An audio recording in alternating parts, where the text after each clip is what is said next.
could have been a sailor, could have been a cook. La fede e il pellegrinaggio sono stati per molti secoli le principali forme per viaggiare l'Europa.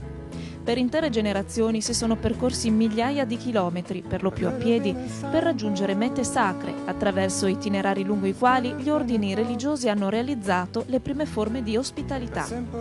Storia e fede, religione e turismo, viaggi dell'anima e conoscenza del mondo si sono sempre accompagnati assieme. I could be here and now. Da poco il Veneto ha deciso di entrare nell'offerta europea degli itinerari e cammini della fede, con 4 itinerari che toccano luoghi di preghiera, chiese, abbazie e santuari e si sviluppano lungo vie di collegamento che consentono viaggi con ogni mezzo, specie a piedi, e permettono di riscoprire il piacere dell'osservazione e della meditazione. Un modo certamente per recuperare e valorizzare i cammini religiosi, ma soprattutto un'operazione culturale di civiltà, per riscoprire la propria profonda identità di terra cristiana. Riqualifichiamo il nostro paesaggio, il nostro territorio, il nostro ambiente, ma introducendo anche il valore della cultura e della storia. Ecco allora che interveniamo sulle vie dei Papi, sulla via di Sant'Antonio, sulle erogazioni nell'altopiano e in Valpolicella, su percorsi della fede. Quindi mettiamo assieme il valore della storia, della cultura, i ricordi dei nostri concittadini con la voglia di paesaggio, ambiente, territorio. In qualche modo creiamo quell'insieme di cultura e paesaggio che vuole essere per noi in qualche modo un tassello della voglia di un nuovo Veneto del futuro, dove cultura, paesaggio, territorio siano veramente quella miniera che noi vogliamo sia il Veneto futuro, un turismo di qualità. Il turismo è tante cose, in Veneto sono le spiagge, i nostri laghi, le montagne, le colline, le nostre ville venete. Oggi anche questa parte di turismo molto interessante, molto particolare, che non è una nicchia, ma è un qualcosa che riscopre in qualche modo i nostri sentimenti, vuole essere da parte nostra valorizzata. Ecco allora quindi questi 4 percorsi della fede che riscoprono storia, dove la Regione, attraverso un intervento mirato, intende favorire questo recupero. Certo, al giorno d'oggi questi percorsi, che pure sono eredità dirette delle antiche vie praticate dai primi pellegrini, non ne ricalcano certamente la scomodità. Le vie della fede sono cresciute nel tempo per numero ed affluenza, e anche se alcuni tratti giacciono nascosti sotto l'asfalto o persi in vecchie mulattiere, sono giunte fino ai giorni nostri capaci ancora di accompagnare alla meditazione e alla fede.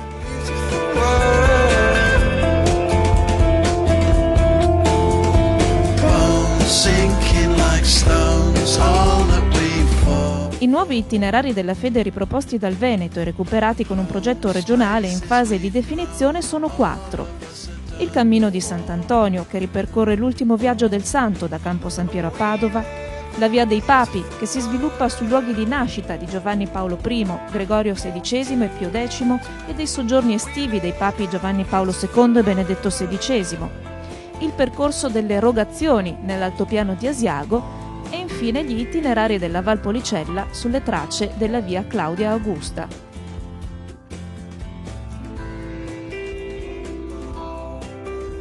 Tutto padovano è il primo itinerario della fede, il Cammino di Sant'Antonio, un'esperienza spirituale di un percorso ormai intrapreso e conosciuto da moltissimi devoti. È un itinerario molto antico, riscoperto dai frati francescani minori, nel desiderio di ripetere a piedi il cammino che Antonio fece nel 1231, quando, ormai prossimo alla morte, si fece condurre da Campo San Piero a Padova su un carro trainato dai buoi. In circa 25 chilometri, questa è la distanza dell'itinerario, si toccano 3 aree sacre estremamente significative per la devozione antoniana. Il Santuario Antoniano di Campo San Piero, il Santuario Antoniano dell'Arcella e la Basilica del Santo in Padova.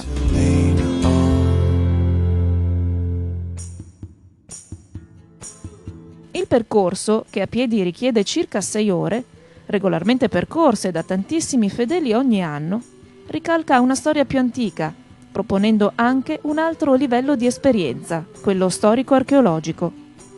Si tratta infatti della strada romana Via Aurelia, che già qualche decennio prima di Cristo congiungeva Asolo a Padova. Quello che i pellegrini scelsero fin dai secoli passati di continuare a percorrere in onore di Antonio non è altro che il cardo massimo della centuriazione dell'agro nord-orientale della Padova romana. Gold teeth and a curse for this town. We're all in my mouth. Only I don't know how. Si situa molto più a nord il secondo itinerario di fede, la Via dei Papi. La via intende ridare lustro ai paesi veneti che hanno segnato tanti pontificati del XX secolo, attraverso percorsi silenziosi e di raccoglimento tra i boschi del Cadore e la pianura veneta. Luoghi di nascita o di elezione per periodi di ristoro e di ritiro dai diversi papi che sono stati legati al Veneto. Il percorso è costituito da 2 rami che partono dal Cadore e dall'Agordino e si congiungono a Belluno. Da qui poi si prosegue attraverso la provincia di Treviso e si conclude a Venezia. Il ramo nord-orientale parte da Lorenzago di Cadore e Pieve di Cadore, luoghi prediletti del beato Papa Giovanni Paolo II e da Benedetto XVI, per poi dirigersi verso Longarone e Belluno, città natale di Gregorio XVI, nato Bartolomeo Alberto Cappellari, dove incontra il ramo occidentale. Quest'ultimo invece inizia da Canale d'Agordo, città natale di Albino Luciani, poi Papa Giovanni Paolo I, e seguendo il percorso del torrente Cordevole passa per Valle Imperina e costeggia la magnifica Certosa di Vedana, terminando infine anch'esso a Belluno. Dalla città capoluogo infine il tragitto entra nella provincia di Treviso e tocca Riese Pio X, il paese natale di Giuseppe Melchiorre Sarto, poi Papa appunto col nome di Pio X e ultimo pontefice ad essere proclamato santo nel 1954. È un'esperienza di fede ancora attiva e sentitissima, nonostante i suoi 3 secoli di storia, la proposta del terzo itinerario, le grandi rogazioni dell'altopiano di Asiago. Forse poco conosciute e fuori dal loro ambito territoriale, le rogazioni, ovvero le preghiere e le processioni propiziatorie per la buona riuscita della semina, si snodano su un percorso circolare di 33 km, tutti interni al comune di Asiago. Senza alcun dubbio si tratta dell'evento più sentito di tutto l'altopiano e si tiene una volta all'anno esattamente 40 giorni dopo la Pasqua. Per tradizione, la partenza avviene alle prime luci dell'alba dal Duomo di Asiago. La prima tappa è in una radura erbosa, il Lazzaretto, dove viene celebrata una messa, seguita da una merenda, poi continuando nei boschi, sui prati del Caberlava. Passando per Roana e Camporovere si sale poi al Monte Caz, per scendere poi di nuovo attraverso Gallio e rientrare verso sera di nuovo al Duomo di Asiago. Gli asiaghesi, che considerano questa lunga camminata, credenti e non, un momento da non perdere per rinnovare il proprio legame di comunità, affrontano la fatica nell'arco di un giorno solo. Senza la spinta di una convinzione di fede non è così semplice, ma certamente il miglior modo per fruire di questo percorso resta naturalmente la passeggiata naturalistica, ammirando gli splendidi paesaggi pedemontani. Per chi ama le 2 ruote, lunghi tratti, anche montani, sono percorribili in bicicletta.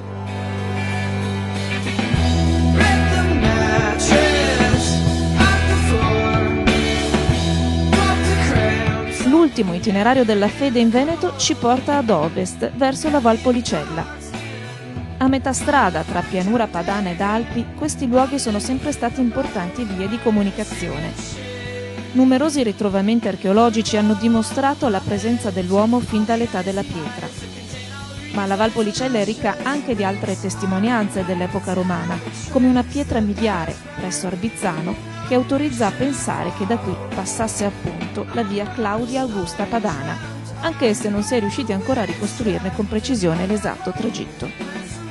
Non mancano ovviamente occasioni di fede attraverso luoghi di affascinante bellezza.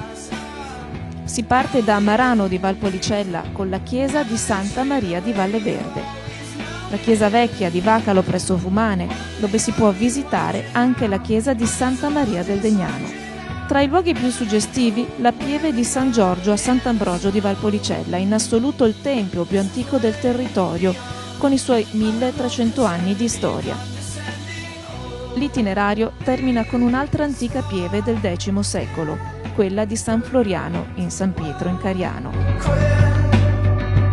4 itinerari, 4 proposte culturali e di fede, 4 momenti per conoscere il nostro Veneto e capirne da un altro punto di vista l'identità preziosa e antica del nostro territorio.